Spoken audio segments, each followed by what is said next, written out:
히브리서 10장 19절 말씀.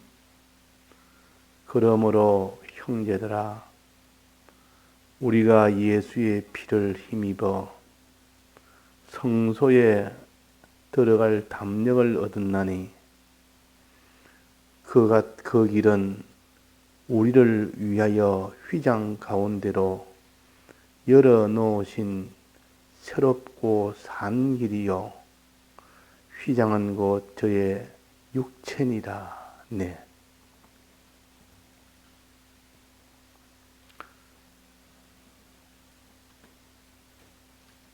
예수의 피를 힘입어서 성소에 들어갈 담력을 얻게 된다. 들어갈 이런 자격을 얻게 된다. 그 말입니다. 들어갈 수 있다. 그 말입니다.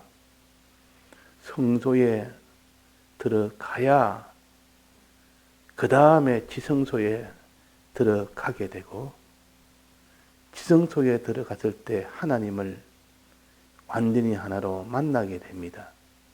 그것이 영생 구원이 됩니다. 그러니까 이스라엘 백성이 애굽을 나오는 사람이 되어서 광야에 들어가게 되고, 이 광야에서 이제는 가나안 땅으로 들어가는 일이 되어야만 그것이 곧 안식을 얻는 구원이 되는 겁니다. 우리 구원의 길은 항상 두 단계를 생각을 해야 됩니다. 애굽을 나와야 되는 것하고 광야를 다 지나서 가나안 땅에 들어가야 되는 것하고, 항상 이 두 가지를 생각해서 1단계를 우리가 힘써 행하고, 또 그 다음에 2단계를 힘써 행할 때에 비로소 그 사람이 가나안 땅에 들어가게 된다.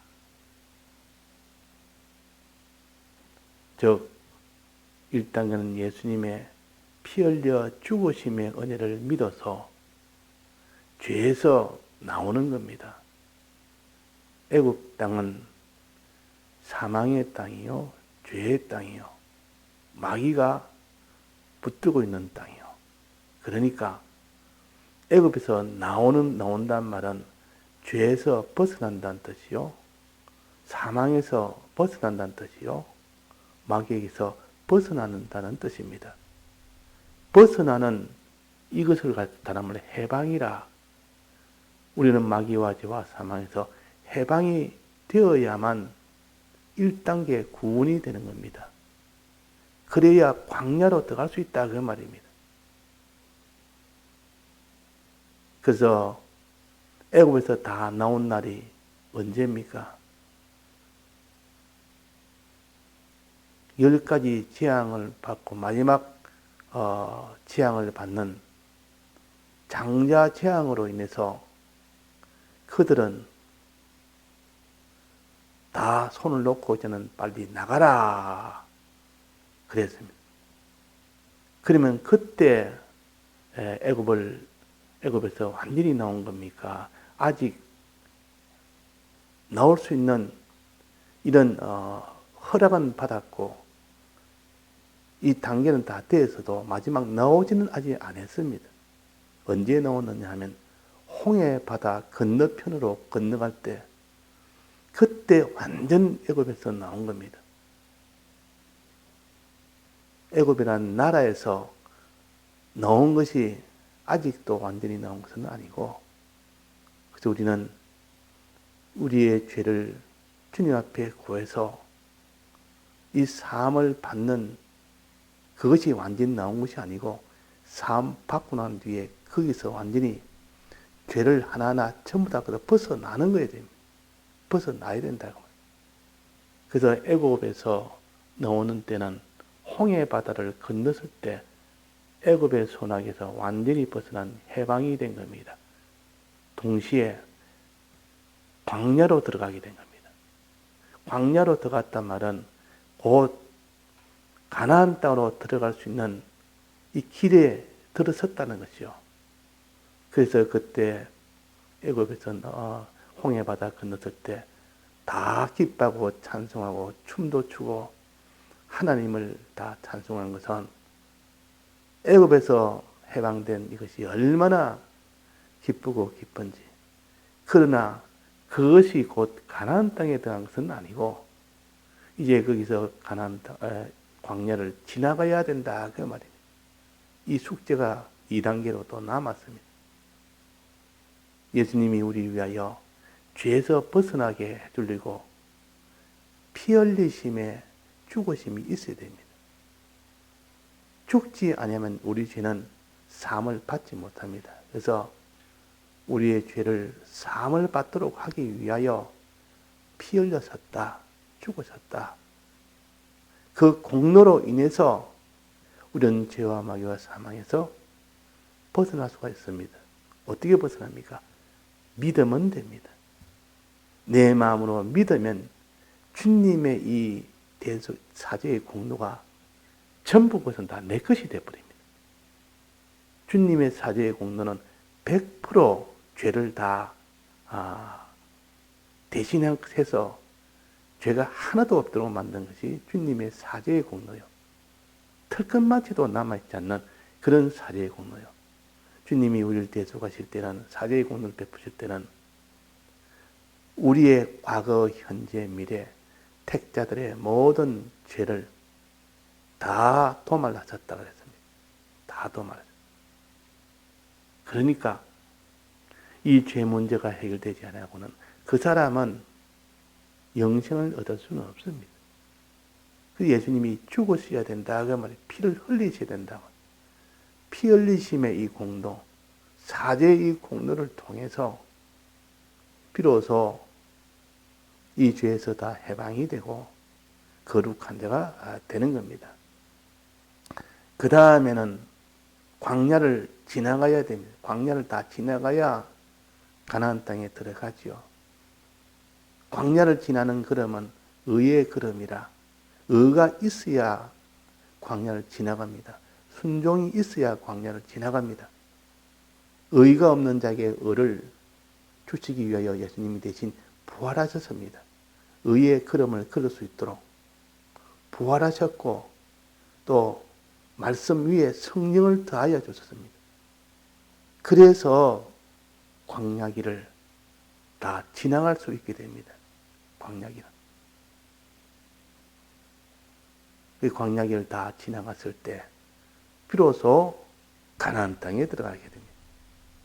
그러니까 광야길을 지나간 데는 예수님의 부활의 이 공로가 없으면 지나갈 수가 없고 또 예수님의 성령의 이 도우심에 이 은혜를 받지 못하면 지나갈 수가 없습니다. 그래서 항상 주님의 부활하심의 이 은혜와 주님이 성령으로 또 부어주시는 이 성령의 은혜를 받은 자는 광야를 다 지납니다. 의의 걸음을 다 걷게 됩니다. 그래서 하나님과 만나게 되고 영생을 얻게 되고 구원을 얻게 됩니다. 그러니까 이 두 단계가 항상 있어야 된다. 여기에 보니까 뭐라 했습니까? 본문에 보면 그러므로 형제들아 우리가 예수의 피를 힘입어 예수님의 피공로 죽으심의 이 은혜를 통해서 무엇을 해결했는가 하니 죄를 다 해결한 겁니다. 성소에 들어갈 담력을 얻나니 예수님의 피로 사죄의 공로로 우리를 다 죄 없는 자로 그 위에 보면 쭉 나옵니다. 19절 그 이전에 보면 그 전부 다 거룩하게 만드셨다. 죄에서 너희들을 다 깨끗게 했다. 이렇게 나옵니다. 그러니까 이 피를 힘입어 성소에 들어가게 됐다. 성소. 이 성소는 지성소가 아니고 아직 성소라. 죄는 다 해결됐지만은 거기는 의를 이루는 곳이 성소입니다. 떡을 먹어야 되고 촛대를 밝혀야 되고 또 거기에 분향단에 기도를 해야 되고 이 생활이 온전하게 다 되어야만 그 다음에 지성소로 들어갈 수가 있는데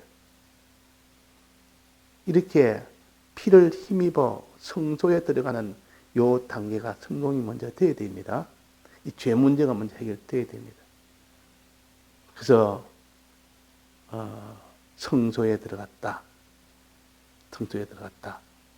그 길은 우리를 위하여 휘장 가운데 열어놓으신 새롭고 산 길이라. 성소로 들어가는 길은 휘장 가운데 열어놓으신 새롭고 산 길이다. 길을 열어주신 겁니다. 과거에는 성소에 아무도 못 들어갑니다. 성소에는. 왜? 그 앞에 첫째 휘장이 가려져 있습니다. 이 휘장은 못 들어가도록 죄로 딱 막아놓은 겁니다. 죄의 휘장이 딱 가려져 있단 말이에요. 죄의 휘장이 있으니까 이 휘장을 열고 들어가지를 못합니다. 그러나 그 성막 마당에 있는, 성막들에 있는 번제단에 그 피를 가지고 피를 다 뿌리고 그 다음에 물두멍에 씻고 깨끗한 물로 씻은 자는 들어갈 수가 있습니다. 이 제사장은 그래야 들어가지, 그렇지 않고는 아무도 못 들어갑니다. 그러지 않고 들어가면 다 죽임을 당합니다. 그래서 왜? 죄가 있기 때문에. 그래서 번제단에서 피를 흘려서 그 피 흘림의 이 공로를 믿고 또 물두멍에 손을 씻어 자기를 깨끗하게 했을 때, 즉 애굽에서 나왔을 때 그 말입니다. 그럴 때 이제 성소로 들어갑니다. 성소로. 예수님이 십자가에 운명하실 때, 죽으실 때 휘장이 위에서 아래로 둘로 찢어졌다 그랬습니다. 요 휘장은 예수님의 몸이라, 저희 몸이라 그랬습니다. 휘장은 곧 저의 육체, 예수님의 몸이라, 예수님의 몸을 쪼갠 겁니다. 죽으셨다면 예수님의 몸을 쪼갰다면, 몸을 쪼개면서 결과는 죄가 다 없어져 버립니다. 죄가 도말돼 버립니다. 죄가 다 쪼개집니다. 몸을 쪼개는 동시에 죄가 둘로 완전히 다 도말돼 버립니다. 그래서 들어가게 되는 거예요. 그래서 저의 육체니라. 그 해석을 하기로 사람들이 이 휘장을 요 성소로 들어가는 휘장으로 여기지 않고 지성소에 들어가는 그 휘장, 둘째 휘장 안에 있는 휘장을 이렇게 잘못 해석할 수가 있습니다. 근데 여기서 말하는 휘장이 이건 성소로 들어가는 휘장이라 그래 해놨다 그러면, 즉 이 죄 문제가 완전히 해결됐을 때, 즉 주님의 피로 죽으심의 공로로 죄 문제가 완전히 해결되었을 때 비로소 들어갈 수 있는 그 성소 앞에 있는, 성소 들어간 입구에 있는 그 휘장입니다. 그 휘장을 통해서 성소로 들어갈 수 있다. 담대히 들어간다 했으니까 어디 들어가? 성소. 이렇게 해서 들어가면 그 다음에 이제는 성소 안에 있는 그 떡상과 촛대와 분향단을 온전히 이 제사장이 다 이 일을 다 행하고 거기에 또 피를 가지고 이제는 지성소에 들어갈 수가 있는 겁니다. 비로소. 그러니까 성소의 일을 온전히 다 했을 때 지성소에 들어갑니다. 그래야 최종 지성소에서 하나님을 만나게 됩니다. 그래서 죄를 다 주님 앞에 사함받아서 우리가 있는 죄는 다 없애는 것, 법적으로 주님 앞에 우리의 죄를 다 구해서 주님의 피의 공로로 우리가 다 사함을 먼저 받아야 되고 어떤 죄든지 거기서 나와야 됩니다. 애굽에서 나와야 되지. 그래야 온전하게 그 죄에서 해방이 된 자요. 주님 앞에 주님의 죄를 사하고 난 뒤에 주의 공로로 주님의 이 죄를 지었습니다. 이 죄를 사해 주옵소서 하고 주님의 대속을 믿을 때 그것이 완성은 아니요. 그 죄에서 나오는 그 과정이 다 되었을 때 비로소 성소에 들어갑니다. 이 광야로 들어간다 그 말이에요. 이 노력 하나 있어야 되고, 그 다음에 그 노력 다 했으면 이제는 두 번째 노력인 하나님을 향하여 나아가는 그 생활, 즉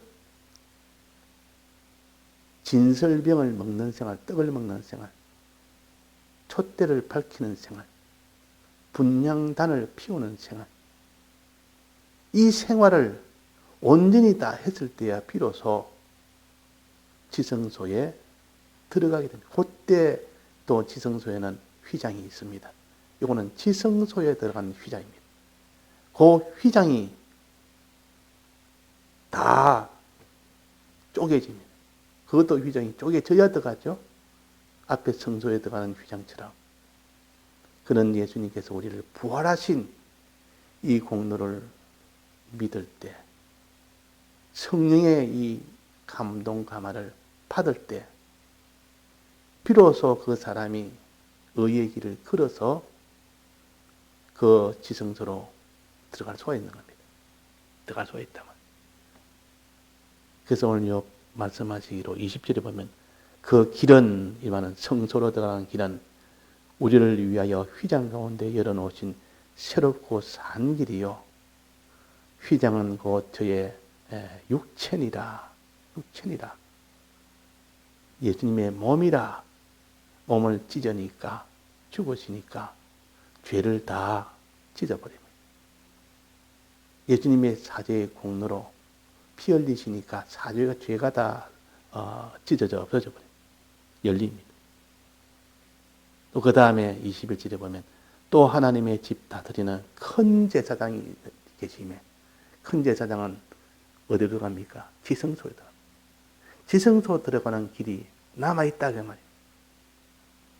제사장, 큰 제사장만, 대제사장만 이 지성소에 들어갈 수 있습니다.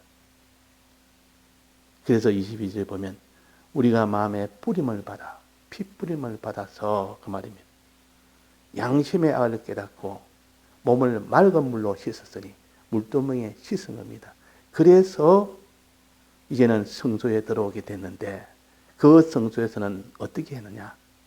참 마음과 온전한 믿음으로 하나님께 나아가자. 지성소로 나아가자. 하나님께 나아가자. 지성소로 나아가려면 그 성소 안에 있는 세 가지를 온전히 다 행해야 됩니다. 떡을 먹는 생활을 해야 됩니다. 촛대 밝히는 생활을 해야 됩니다. 분향단의 향을 피우는 기도 생활을 해야 됩니다.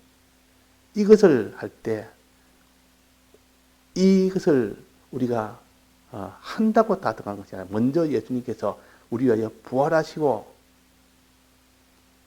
우리 위하여 성령을 보내신 것을 내가 마음에 믿을 때 부활의 그 공로가 내게 오고 또 성령의 이 역사가 내게 오게 됩니다. 그러면 그 사람은 떡을 먹는 생활을 할 수 있습니다. 그러면 그 사람은 촛대 생활을 할 수 있습니다.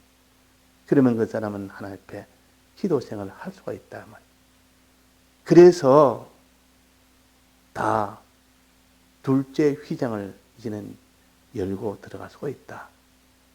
그 둘째 휘장은 곧 예수님의 부활하심과 성령의 은혜를 받을 때 그것이 다 열리게 됩니다.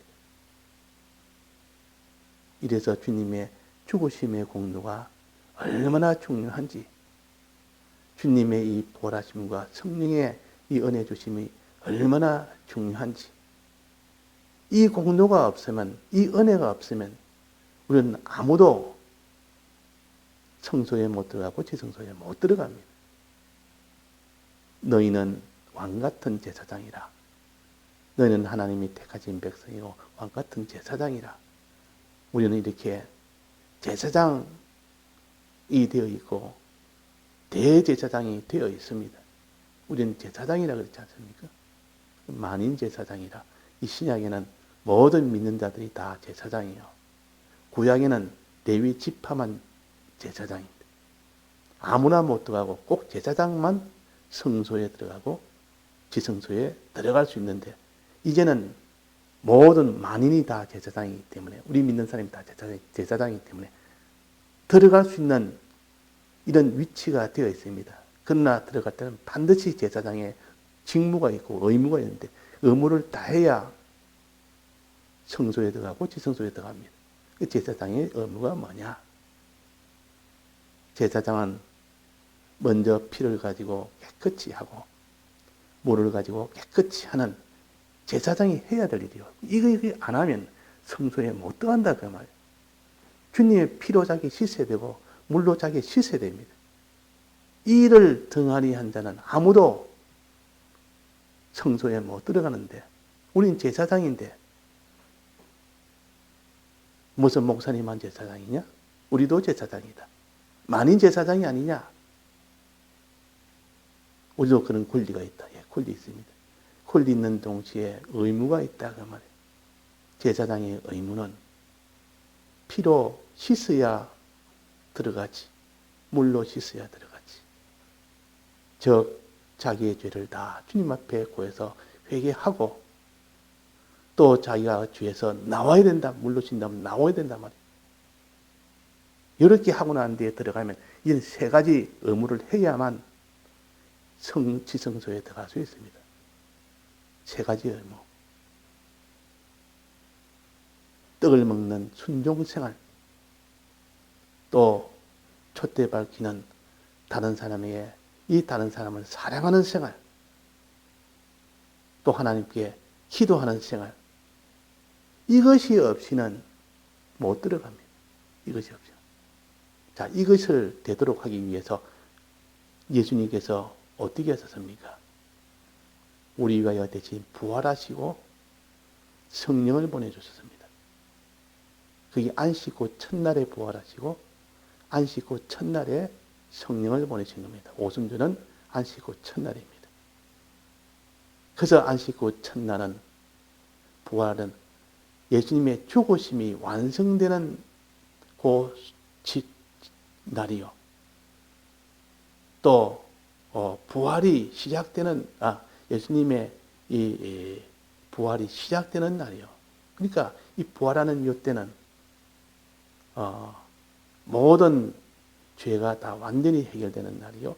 의의 길을 걸어가는 출발이 되는 길이기 때문에 이 날을 하나님이 주일날로 삼은 겁니다. 그 날은 주님의 죽으심과 부활하심이 만나는 날이요. 이 혜택을 받는 날이요. 그날은 성령의 은혜를 받는 날이요. 그러니 이 날보다 더 중요한 날이 어디 있습니까? 지성소에 성소에 들어갈 수 있는 날이요. 지성소에 들어갈 수 있는 날이요. 이런 큰 은혜, 큰 능력을 받는 날인데, 이 날에는 말씀을 듣지 않고는 그렇게 안 됩니다. 주의 말씀을 듣는 일이 되라 하셨습니다. 예, 다 같이 통성으로 기도하시다가 자유하시겠습니다.